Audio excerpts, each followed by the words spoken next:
What would you do with a brain if you had one? Hello, my name is Spencer Bakuli, and I'd like to welcome you to another edition of The Daily Stupid, where we cover some of the dumbest and most idiotic things happening around the world and on the internet. Today, we have Kamala Harris, Pete Buttigieg, a Boston hospital, and a particularly unhinged Twitter woke scold. With that being said, buckle up and let's get into it. First up today is Vice President Kamala Harris, who on April 11th posted, or rather, more likely, one of her staffers posted, an image of herself looking out the window of Air Force One to Twitter, alongside the caption, quote, "Brighter days are ahead," unquote.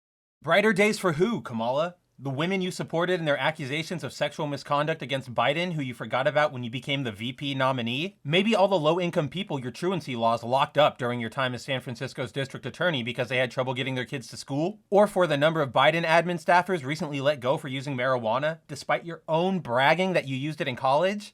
I could go on and on about Harris's terrible record as a lawyer and politician, but the bottom line? Posting such a self-aggrandizing photo when you and the administration you work for have backpedaled on nearly every one of your campaign promises is absolutely worthy of a spot on The Daily Stupid. What are you, a damn idiot? Next up, Transportation Secretary Pete Buttigieg has declared that some American highways are, you guessed it, racist. On April 6th, Buttigieg told news outlet The Grio, quote, "Well, if you're in Washington, I'm told that the history of that highway is one that was built at the expense of communities of color in the DC area. There are stories, and I think Philadelphia and Pittsburgh and in New York, Robert Moses famously saw through the construction of a lot of highways," Buttigieg added, referencing the highway development work of late New York public official Robert Moses, whose projects have been accused by some as having intentionally targeted minority neighborhoods. Look, there's a nuanced conversation to have here about how and why some highways were built in specific places, but to describe the highways themselves as racist? We know the Biden administration wants to focus on fixing America's infrastructure, despite some of his congressional supporters attempting to conflate such repairs with their pet social issues. But the fact they feel the need to garner support for their work by appealing to critical social justice theories is a devastating blow to the hope that they'll get anything substantial done. Instead of accusing highways of racism, maybe Buttigieg and his department could just, I don't know, fix the damn roads? Sadly, as seen with Harris, it seems that this administration is more focused on appearance than getting anything done. You're totally not serious. You can't be that stupid, right? No, he might actually be that stupid. Damn idiot! Next, if you're white and run into a problem with your heart, I'd recommend avoiding Boston's Brigham and Women's Hospital. As announced in an op-ed published by the Boston Review and authored by Brigham and Women's Hospital doctors Bram Wispelwey and Michelle Morse, the facility will soon pilot, quote, "a preferential admission option for Black and Latinx heart failure patients to our special cardiology service," unquote. That's right.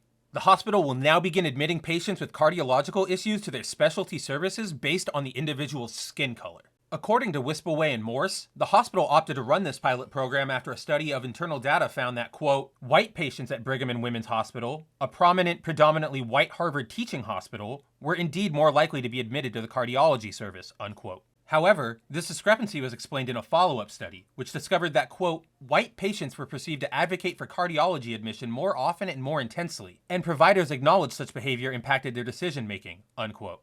By the doctor's own admission, the discrepancy between the admission of white and minority patients to the hospital's specialty cardiology service is heavily influenced by whether or not a patient fights for their right, regardless of skin color, to be admitted. Everything about this situation, from the doctor's critical race theory-based conclusion to their proposed solution, is entirely well-deserving of a spot on today's list. Shut up, you idiots! And finally today, are you dating a short woman?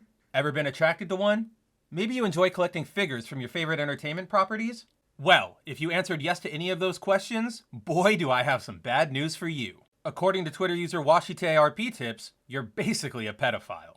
As deemed by the 36-year-old, quote, "asexual aromantic," unquote, who goes by, quote, "they-them pronouns," unquote, and whose account is dedicated to giving out bizarre puritanical role-playing advice, short women are minor-coded and thus should not feature in any sort of adult situation because it promotes child abuse.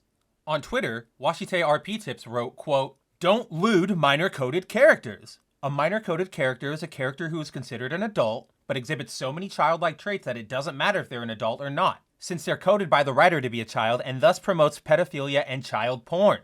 Typical traits of a minor-coded character include childlike appearance, the 1,000-year-old dragon excuse, if you will, childlike hobbies, If they play with toys or exhibit some more childlike traits, this is a red flag if they are minor coded or not. And their height. Any girl under 5'7" is basically a red flag for being minor coded since that's around the common height for children, unquote.